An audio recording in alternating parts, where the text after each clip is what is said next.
welcome to my YouTube channel again. Our vlog for today is this is it. I just wanna share guys about this. Nakikita nyo guys itong itong litter garden dito sa likod. Ito guys yung mga pinagtanim namin.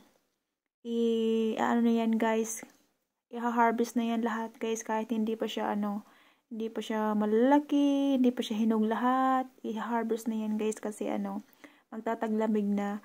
Kailangan na mag-ready guys para sa taglamig. Nakikita nyo guys, napakaraming bunga sana. Kaso hindi na iaabot. Hindi na siya mahihinog. Ayan guys. Masisira lang daw yan kasi pag hindi pinitas. Kasi magtataglamig na. So, ayan ito guys yung chili ko. Sobrang anghang to guys. Yan. Pipitasin na natin yan guys. At ayan lahat yan tatanggalin na nila. Tatanggalin na yan. At ito na guys yung finished product ng chili ko. May stock na ako guys. Maanghang to. Sinangkapan yan ni Padi. At ito guys yung ito nga palang mga red pepper to guys. Gagawin natin tong lulutuin to guys ni mother-in-law.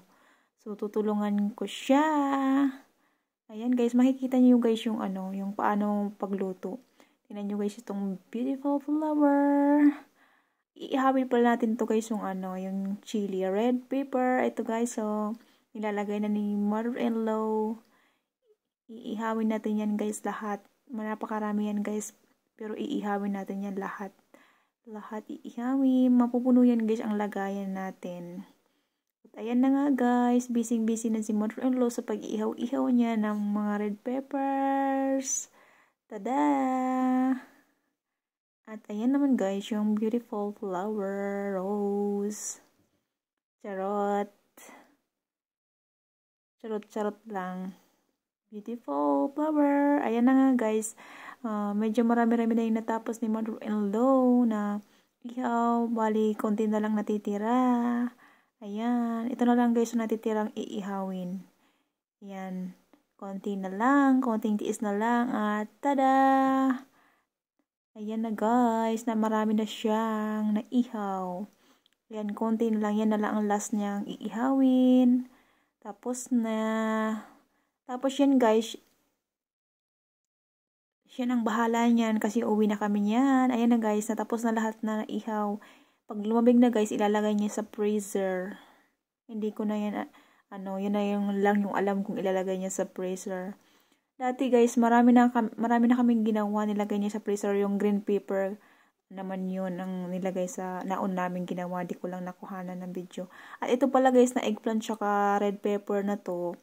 Bali, tatanggalan ko, itong mga red pepper na to, tatanggalan ko sa loob niyan, pati yung eggplant. Tatanggalin yung sa loob. Yung eggplant pala, hindi yung ito lang red pepper. Tatanggalin ko yung mga seeds niya. Ayan na, natanggalan ko na guys. Lulutuin. Ito pala yung lulutuin ni mother-in-law.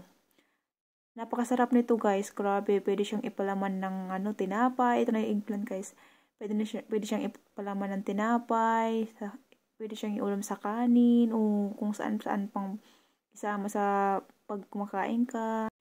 Ayan na guys, niluluto na siya. Medyo matagal-tagal guys yung pagkaluto niya mga ilang oras yung Ito guys, tapos na. Nilalagay na ni Padi sa lagayan. Bago pala yan nilagay sa lagayan guys, yung pinatuyo siya. Tapos parang dapat mainit siya. Yung lalagayan. Dapat mainit siya bago ilagay. Parehas siya mainit. Pagkaluto guys, nilagay na agad siya. Tapos sinarado na, tapos ayun, hinintay niya. Pag nilak na siya ng mahigpit, tatakpan siya niyan. Ay, ito na guys yung finished product. Ito guys yung eggplant with red pepper. It's yummy. Medyo marami din guys natapusan nito guys. So, grabe. Masarap to guys. Super grabe. Hindi nakakasawa. At ito naman guys yung tomato na to. Super lalaki nitong tomato na to. Ang lalakihin. Pag hinugasan na namin yan, pinapatayo lang yan guys ng konti. Tapos yan na kasama yung dahon na. Ayan, pagkatapos pa ni Padi, ititimplahan ni mother-in-law ng kung ano-anong ilalagay niya with salty, etc. Ayan na yung finished product, guys. Yummy! It's yummy, yummy. Ano yan? Medyo salty, guys. Sarap niyan, guys. Super sarap. Hindi nakakasawa. Tsaka yung yung eggplant with the red pepper. Ayan, guys. Naka-ready na. Nire-ready na namin to, guys, kasi para sa taglamig to, guys. Para sa taglamig. Ayan, lahat yan para sa taglamig, guys. At hindi pa tayo tapos, guys. May gagawin pa tayo. Hindi lang yan. At ayan. Kakaloka. Kakaloka talaga. Beautiful rose. Medyo mahangin-hangin ng konti, guys. Ito muna tayo sa view.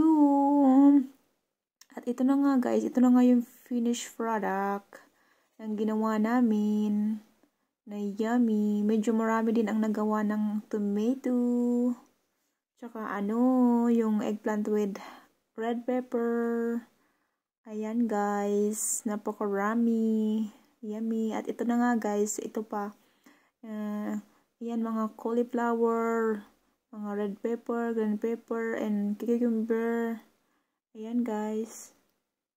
Ayan, etc. etc. Na na yan, guys, nahugasan na mag-dry na siya at ilalagay na.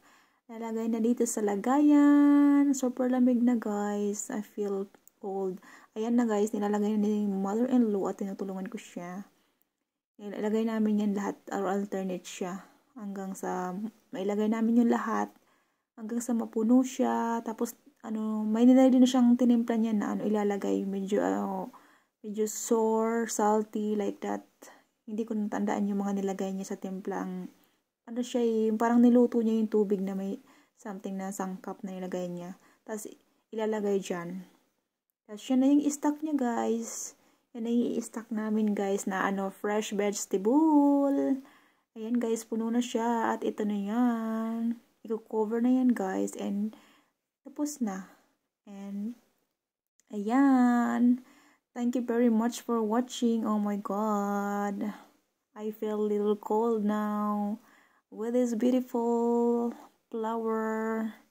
And, di pa tayo tapos, guys. Ito na last na to, guys. Ito pala yung last harvest namin, guys, sa little garden. Yung sinabi ko dun sa una na kahit hindi pa hinog, di pa malaki, kailangan ng pitasin at masisira lang siya kapag hindi pinitas. At ito na nga, guys, nilagay na ni mother-in-law pagkahugas niyan, pinadry na, nilagay na dito sa lagayan at ilalagyan din niya ng something na dito sa loob niyan na parang may sore siya para di masira. Ayan na, guys, at ready na yung mga kahoy. Ready na, guys, para sa taglamig. Ayan, guys. Thank you very much for watching. Look at the beautiful flower. I love you, guys. Thank you very much for your support. I love you. Shout out pala sa lahat ng nanood. Thank you. Thank you very much.